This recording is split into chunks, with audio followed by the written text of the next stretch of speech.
البدع والأهواء، أهل البدع العقائدية وأهل البدع السياسية. نقول بيننا وبينكم السلف، بيننا وبينكم الكتب، كان فيقول البدع بيننا وبينكم. Bin Umairah radhiyallahu anhu, yang mana Rasulullah SAW setelah mendengar alasan dari sahabat tadi yang mana dia takut mendapatkan amanah, maka Rasulullah SAW memerintahkan untuk apa? Dia kerjakan amanah sebagaimana yang diperintahkan. Hasilnya banyak ataupun hasilnya sedikit, maka tunaikan saja. Fama utiya minhu akhad, apapun yang diberikan darinya maka ambil itu. Bukan ambil untuk diri sendiri dibawa pulang, tapi maksudnya adalah yaitu seperti yang ditunaikan, seperti yang diberikan, berikan saja serahkan kepada yang memberikan amanah. Ini terutama adalah dalam masalah pengambilan zakat seperti dulu, atau yang kedua adalah pengambilan jizyah. Kalau memang kenyataannya hasilnya adalah sekian, kasihkan kepada pemerintah, karena dia adalah utusan pemerintah. Kalau hasilnya banyak, kasihkan kepada pemerintah juga. Jangan mengatakan, ini terlalu banyak, saya ambil sedikit, tak apa untuk untuk pandangan pemerintah, tapi pandangan Allah tidak tertipu, walaupun seukuran jarum. Tayyib wa manuhiya anhu intaha, apapun perkara yang dilarang maka hendaknya dia berhenti dari situ. Di antara yang dilarang adalah mengambil harta-harta yang mulia dari orang yang berzakat. Tidak boleh. Dia sudah menunaikan tugasnya untuk berzakat, sudah kita terima itu, dan jangan kita minta tambah dengan alasan ini, alasan itu. Demikian pula larangan yang dari Allah dan Rasulnya, tidak boleh kita melebihinya dan seterusnya.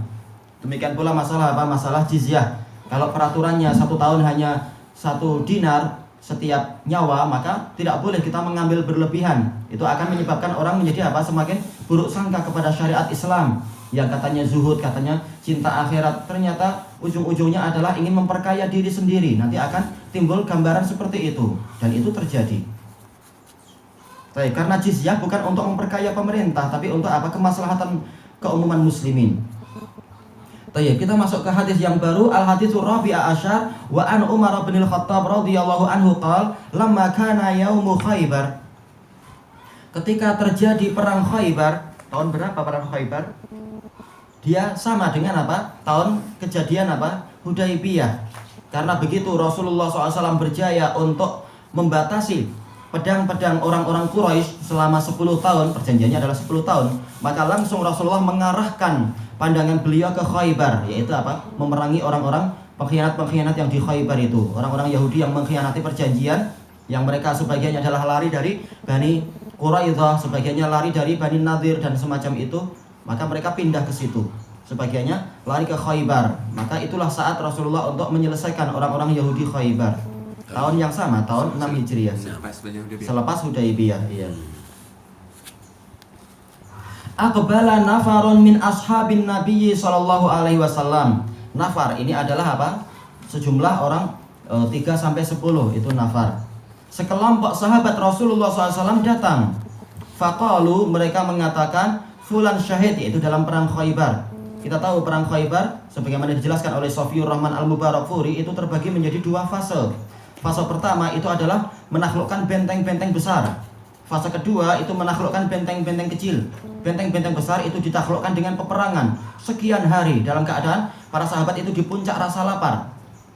Sebagaimana disebutkan dalam hadis Aisyah yang diriwayatkan oleh Imam Muslim itu, Muslim atau Bukhari Muslim, mengatakan enggak pernah kami merasa kenyang sejak kami masuk Islam sampai Allah menaklukkan Khaybar.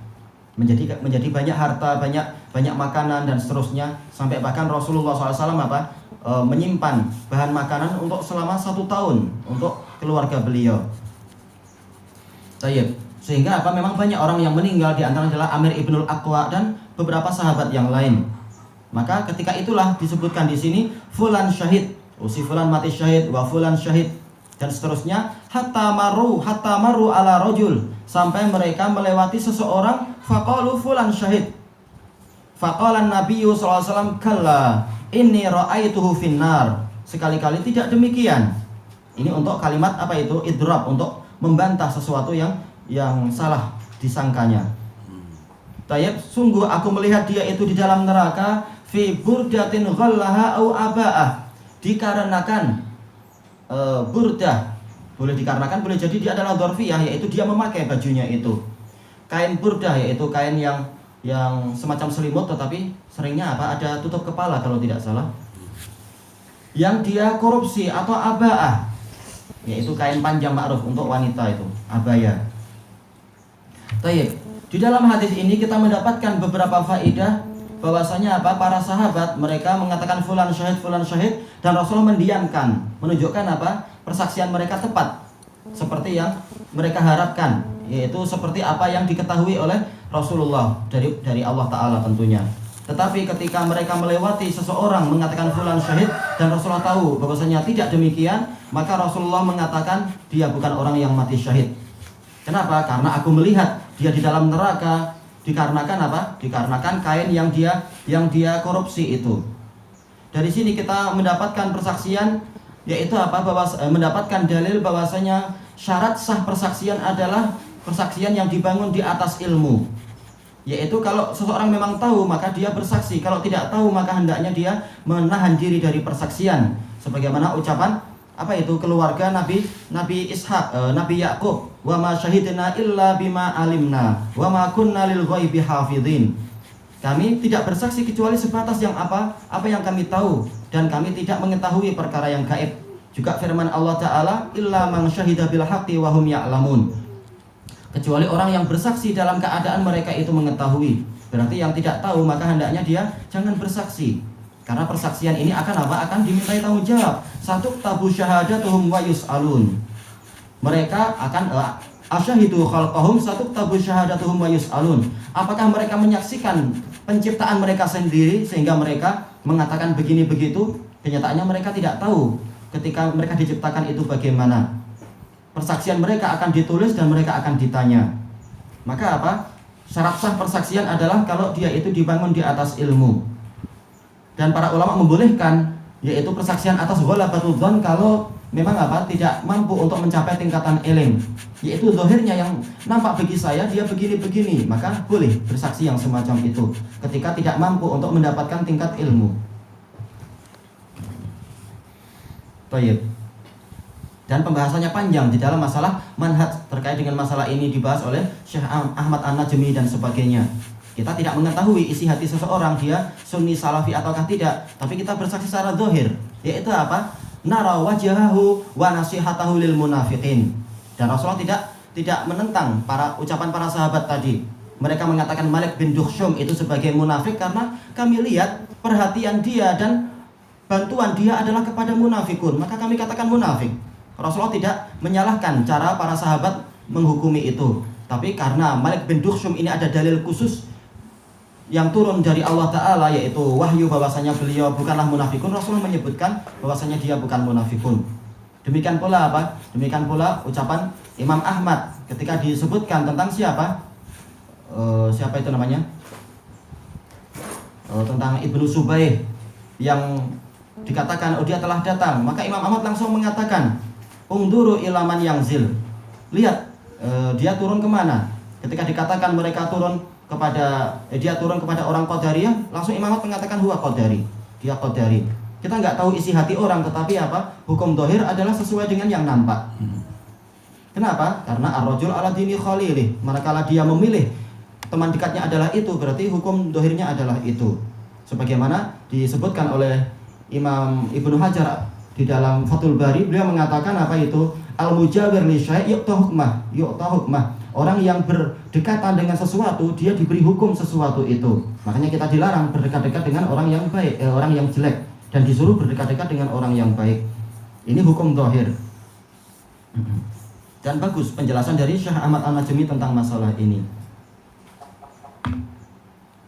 Baik. Kemudian disebutkan di sini manakala Rasulullah SAW tahu bahwasanya si fulan yang berikutnya ini bukan orang yang mati syahid, Rasulullah cerita. Ini menunjukkan apa? Bolehnya kita menyebutkan aib seseorang karena suatu hajah dan karena suatu perkara yang menuntut seperti itu. Maka hadis ini termasuk pengkhusus terhadap hadis Aisyah radhiyallahu anha yang di Sahih Muslim yang Rasulullah bersabda apa itu? La tasubbul amwat fa innahum qad afdau ila ma qaddamu. Jangan kalian mencaci orang-orang yang mati karena mereka telah mencapai mereka telah berjumpa dengan apa yang mereka amalkan, yaitu mereka sedang menjalankan apa sekarang, yaitu hasil dari amalannya. Sudah, hukumannya di situ, nggak perlu kalian caci. Apa makna asab? Kata Ibnu Hajar rahimahullah, asabu ibda'u asu atau ibda'u al-aib. Yang namanya sab, yaitu cacian, adalah menampakkan kekurangan. Berarti apa? Ketika menyebutkan si fulan demikian, ini adalah sab sebenarnya, cacian. Rasulullah melarang untuk apa kita mencaci orang yang mati, kita menyebutkan kejelekan orang yang mati dan seterusnya. Tetapi dijelaskan oleh Imam Nawawi bahwasanya larangan ini dibatasi oleh dalil-dalil yang lain yang membolehkan itu. Yang niatnya adalah untuk apa? Untuk penjelasan. Seperti ini sekarang, yaitu apa? Ketika si fulan ketika sahabat melewati sahabat yang dohirnya adalah sahabat, dia mati. Para sahabat mengatakan si fulan yang ini dia mati syahid. Rasulullah tahu dia punya aib, tapi Rasulullah tidak menyembunyikannya sebagai pelajaran kepada apa? Orang yang masih hidup. Dia tidak mati syahid, bahkan dia di dalam neraka. Ini adalah apa? Adalah aib yang besar, malu. Tahu-tahu dia ketahuan bahwasanya dia di dalam neraka. Kenapa? Karena dia telah melakukan korupsi. Ini aib.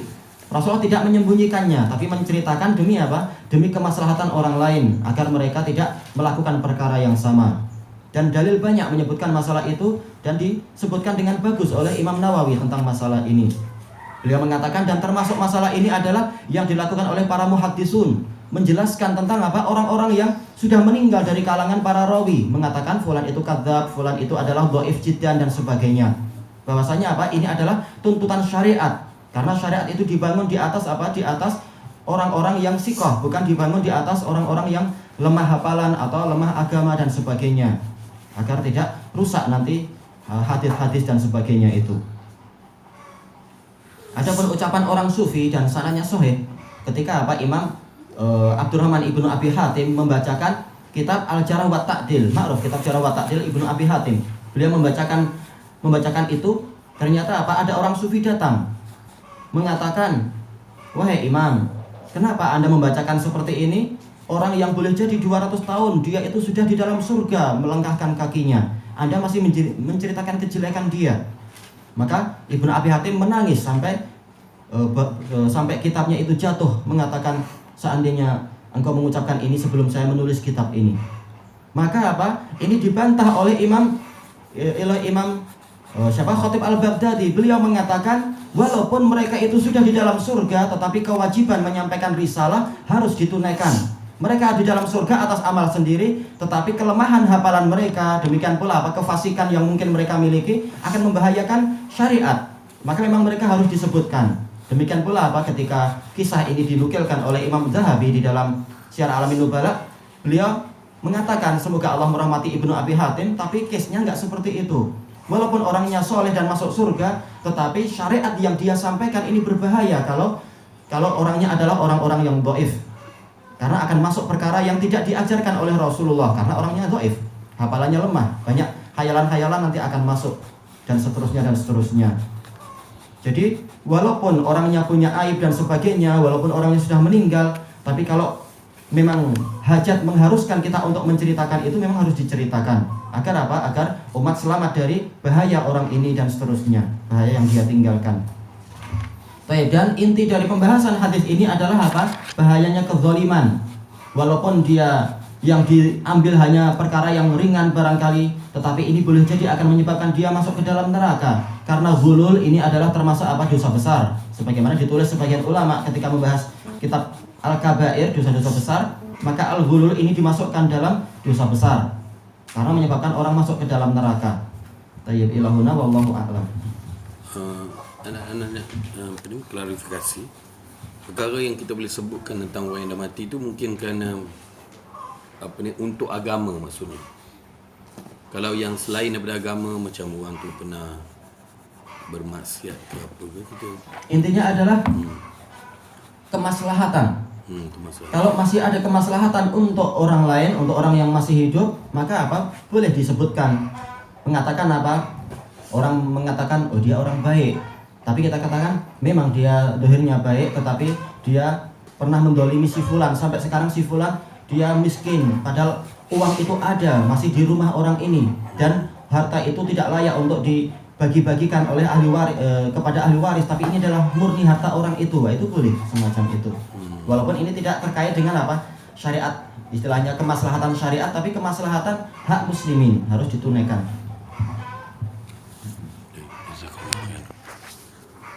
Baik, bismillah.